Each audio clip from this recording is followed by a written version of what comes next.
blocks aren't high enough, you could absolutely put your hands on something taller. A chair seat would be perfection. So for a lot of us, chair pose becomes compromised because our shoulders are tight and we often go into a really deep back bend, which doesn't feel so good on the back. One way we can minimize that problem is substitute chair pose for bear pose.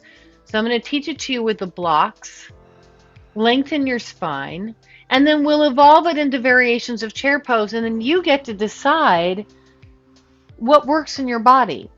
So as I say to you often, the goal of these poses are to strengthen you and keep you flexible, your joints.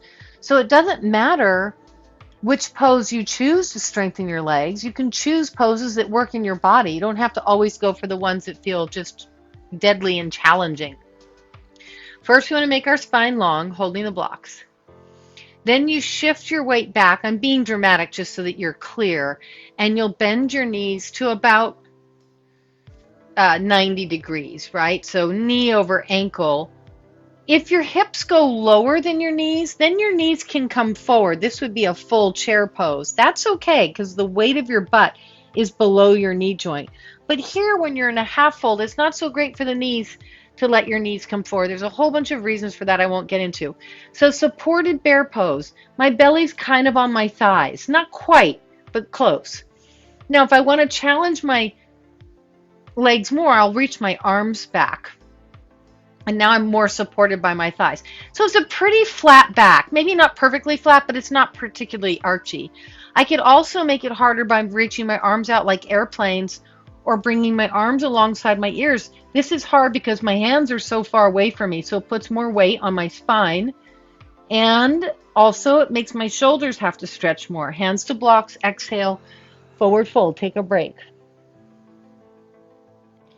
So every time you came to chair pose, you could do bear pose instead, and that would take a lot of the back stuff off the table. But let's grow chair pose. Let's see what happens. Flat back. Shift your weight back so you're more in your heel foot. Bend your knees to about 90 degrees.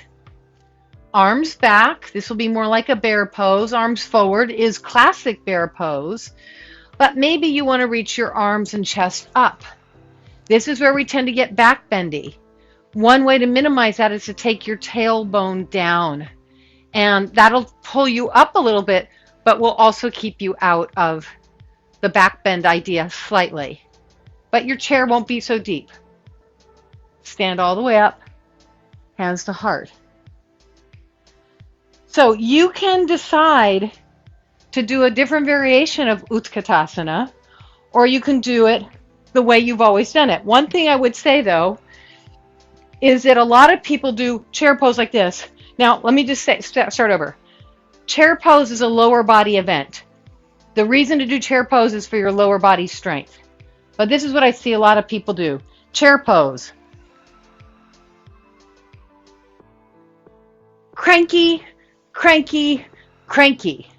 So if you're going to come into it, start with arms forward, sit back.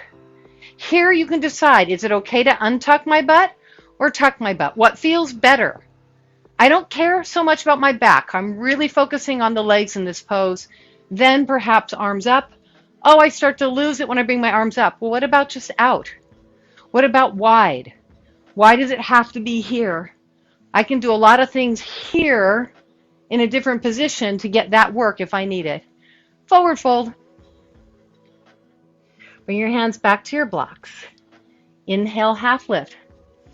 Keep questioning the poses. Keep asking your body what feels good in your own body. Exhale, it's not a one size fits all.